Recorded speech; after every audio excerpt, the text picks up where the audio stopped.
तो साथियों, महाराष्ट्र का चुनावी संग्राम शुरू है और इस चुनावी संग्राम में एक बड़ा बवाल होता हुआ नजर आ रहा है। यहाँ पर में आदिवासी गोंड गोवारी समाज के जो लोग हैं वो महाराष्ट्र की इन विधानसभा के चुनाव को बहिष्कार डालते हुए नजर आ रहे हैं और इसके पीछे उनका क्या मुद्दा है, क्या उनकी मांगे है, वो सारी हम लोग बातचीत करेंगे उनके साथ में। तो हमारे साथ में कुछ लोग यहाँ पर में। सर, आपका परिचय बताइए।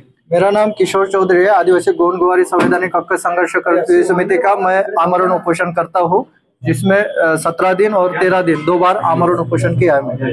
क्या मांगे है आपकी और किस वजह से आप इस ये जो लोकतंत्र का सबसे बड़ा उत्सव है और इसको आप बहिष्कार कर रहे हैं, क्या कारण है? हमारी जो मांग थी, जो सुप्रीम कोर्ट का जजमेंट था, उसमें पैरा नंबर 83 में जो हमारी एफिनिटी थी, संस्कृति थी, जो वाघोबा नागोबा डाल पूजा, यह संस्कृति वहां पे नमूद की जाए, इसलिए हमारी मांग थी। उसके लिए कमेटी गठित की थी और उसके कमेटी में जो निर्णय देना था वो 6 महीने का बताया गया था, लेकिन 6 महीने से 2 महीने और बढ़ा के और 2 महीने बढ़ा दिया है। और आचार संहिता के पहले वो देने वाले थे, लेकिन उन्होंने नहीं दिया। हमको न्याय नहीं मिला, इस कारण हमारा जो बहिष्कार है वो कायम है। और जो बहिष्कार का जो निर्णय लिया गया है, आदिवासी गोंड गोवारी संवैधानिक हक संघर्ष कृति समिति, हम 3 उपोषण करते हैं। मैं किशोर चौधरी, सचिन चचाने और चंदन कौर है। उसके साथ साथ आदिवासी गोंड गोवारी जमात के संपूर्ण जमात बांधव, जो विदर्भ संपूर्ण महाराष्ट्र के संपूर्ण जमात बांधव, जिनमें ये लोकसभा, ये विधानसभा में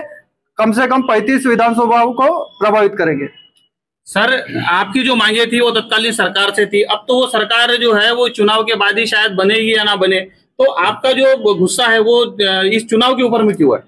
हमारी लड़ाई जो आज की नहीं है, हमारी ये 74 वर्षों की लड़ाई है। हमारे जब से संविधान बना है तब से कंटिन्यू लड़ते आ रहे। जो हमारी जमात छूटी गई थी वो काका कालेर का आयोग के अंतर्गत सब ट्राइब ऑफ गोंड आणि गोंडांची उपजमात गोंड गोवारी अशी आमची नोंद झालेली होने के कारण हमारी जो लड़ाई है वो तब से चालू है। और 85 तक हमको लाभ मिलता था, लेकिन 85 में हमको वहां से वंचित करने के कारण हमारी लड़ाई जो है कम से कम 40 साल की बन गई अब तक। अब हमारी लड़ाई जो है, ये शासन जो भी सत्ता में बैठता है वो सीधा सीधा हमको विरोध में लेके जाता है। जो खास करके जो शेड्यूल ट्राइब के जो आदिवासी आमदार है वो हमारा विरोध करता है, चाहे वो कांग्रेस सत्ता में बैठो या बीजेपी सत्ता में बैठो, वो खास करके विशेषता हमको दरकिनार करते हैं। इसलिए हमारी जो लड़ाई है इस चुनाव में हमने नए प्रकार के आंदोलन का खड़ा किया है, जो जिसमें हमने आमरण भी किया, धरना आंदोलन भी किया, रास्ता रोको भी किया और अब हम बहिष्कार कर रहे हैं। तो आपका परिचय बताइए सर।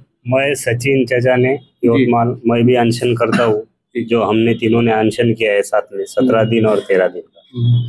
क्या लगता है आपको कि सरकार किसकी होनी चाहिए तो आपकी जो मांगे हैं वो पूरी हो पाएगी? सरकार किसी की भी बनो, ये सरकार हमें न्याय, कोई भी सरकार बनो वो हमें न्याय देना नहीं चाहती, क्योंकि ये बहुत से सालों से हमारा संघर्ष जारी है।